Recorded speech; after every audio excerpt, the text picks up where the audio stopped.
Welcome to the Orange Twist, your 10-minute shot of insight to shake up your thinking on leadership, culture, and change.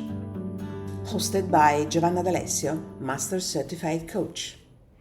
Episode 20, Beyond the Storm, Leadership and Teams in the BANI era.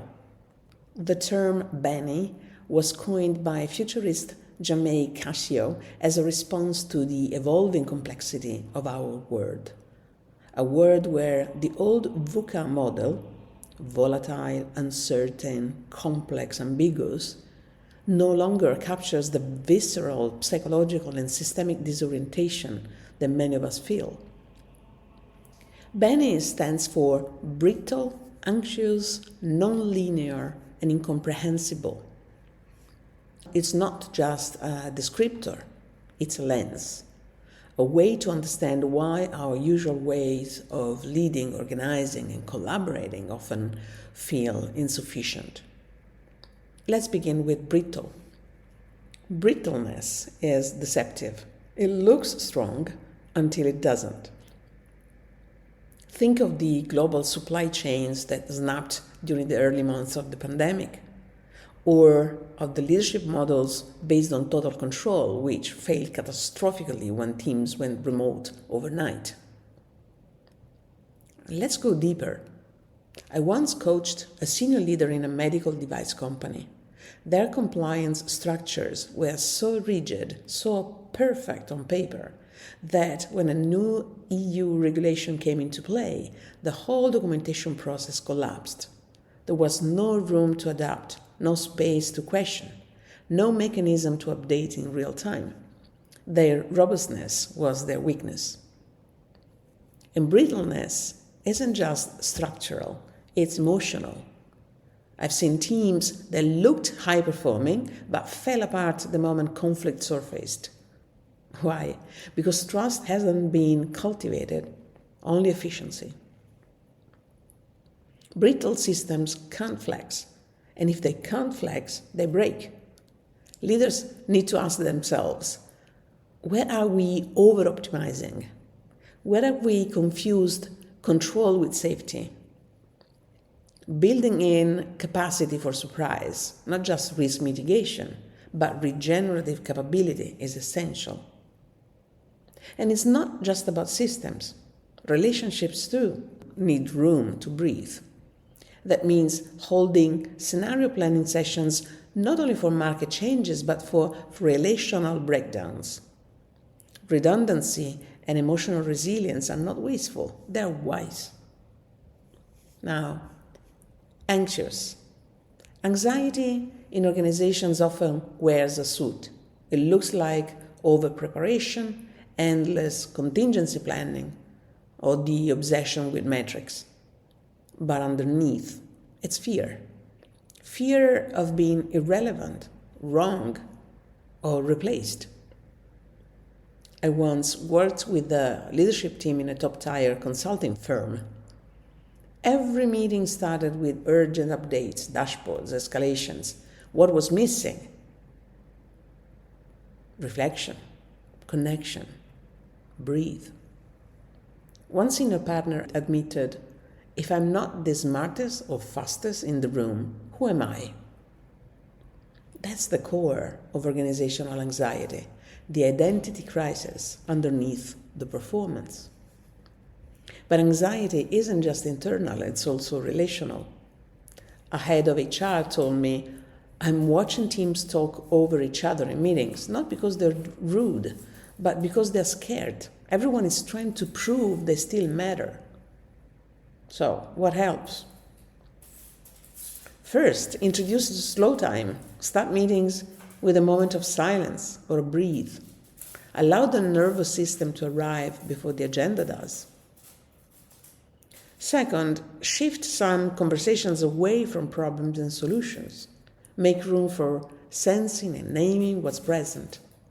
Try asking, what are we not saying out loud right now? And third, create rituals that allow people to feel seen. Rituals of check-in, rituals of appreciation, rituals of closure. Psychological safety isn't about being soft, it's about being real when it's easier to pretend. And now let's move to nonlinear. Nonlinearity means letting go of the illusion of proportionality, the illusion that effort always equals results, that logic will prevail. A startup I mentored made a quiet ethical decision not to scrape users' data for monetization. They expected a marginal impact. Instead, their integrity caught the attention of a major client obsessed with digital ethics. And that single act of restraint opened a $2 million contract. They didn't plan it. They stayed aligned. And that made all the difference. Another team in the education sector introduced a 15-minute weekly reflection circle, expecting it to have little effect. 6 months later, employee retention had significantly improved, and teams reported a deeper sense of meaning and cohesion. A small move, a big impact. So, what do? We start thinking in terms of ripple effect. We stop trying to measure everything only in terms of return on investment. We begin to ask, what future are we rehearsing with the choices that we make today? And we act accordingly. Experiment often, learn fast, and remember, your team is not a machine, it's an ecosystem. And finally, incomprehensible. We live in a world where AI generates deepfakes, social narratives shifts overnight, and the information landscape is flooded with noise.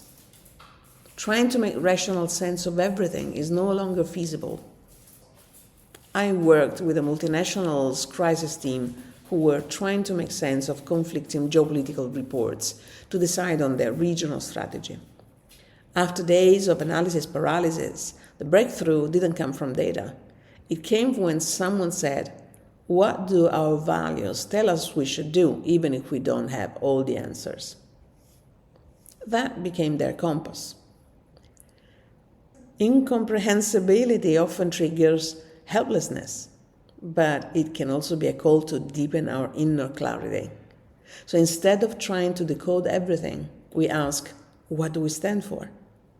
We lean into our shared values. We slow down enough to let meaning emerge. And we allow paradoxes to exist without rushing to resolve them. That's how we lead through the fog, not with certainty, but with coherence. So what does leadership become in BANI? It's no longer about predicting or controlling, it's about cultivating conditions. The leader becomes a gardener, not an engineer, a listener, not just a speaker, a host, not a hero. What about teams? Teams become micro-societies, places where people rehearse new ways of being. I've seen teams thrive when they stop asking, are we efficient? And start asking, are we alive? They create psychological safety, yes, but also existential safety, the sense that our work matters, that we matter. To lead in a BANI world, we need less charisma and more coherence, less hustle and more heart, less certainty and more depth. So let's recap the essentials.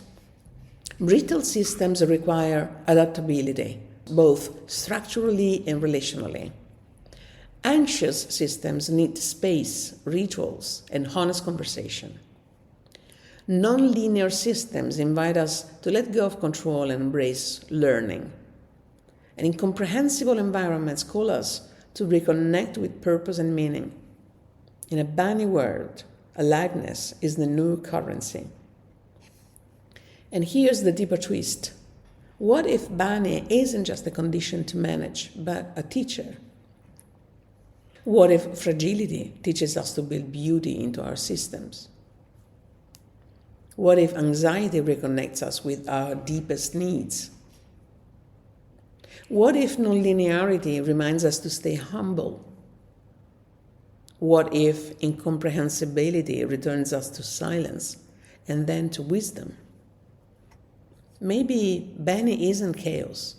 Maybe it's initiation. If this reflection moved something in you, share it. Not to spread fear, but to seed courage.